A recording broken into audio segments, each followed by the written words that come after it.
si Ren, everybody looked very amazing tonight. Pero guys, nakagaling ba kayo na mapapakawan ng ganun kayo sa performance na yun? Ang cute!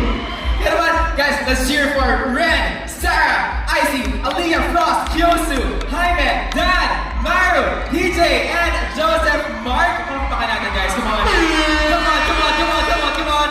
Pero, guys, syempre gusto ko muna tanungin Ren and Joseph. Hello? Kamusta kayo? Meron ba kayong mensahe sa lahat ng mga taong sumusuporta at nagmamahal sa My Husband is a Mafia? I mean, bago pa lang tayo, di ba? Baby series pa lang. But for the supporters na nandito na ganito kaaga, what do you feel about them, guys? Yes, una-una po sa lahat, maraming salamat sa lahat ng mga nandito ngayon. Thank you so much, Red Sam, hello everybody.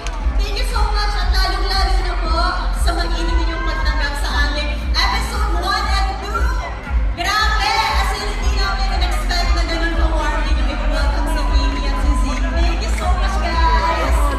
Wait lang, Ren. Gusto ko yung parang, di ba, kakausapin mo, so biglang natitingin ka sa camera, na parang yung sa series, di ba? Ha?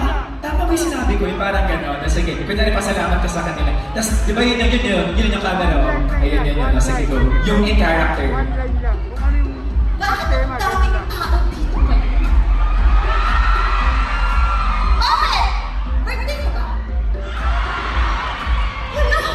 Wala akong handa. Pero okay lang. Laban naman nila akin na lang ang handa eh. Diba? Ay, Captain!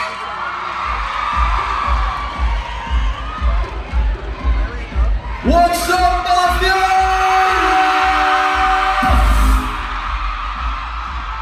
Hoy mga babae at mga lalaki, maraming salamat po sa suporta ninyo. Episode 2 pa lang po kami pero ramdam na ramdam namin ang init na pagtanggap ninyo sa amin. Kaya maraming salamat po and more to come. Excited na kami na makita niyo po ang the rest of the series. Thank you so much.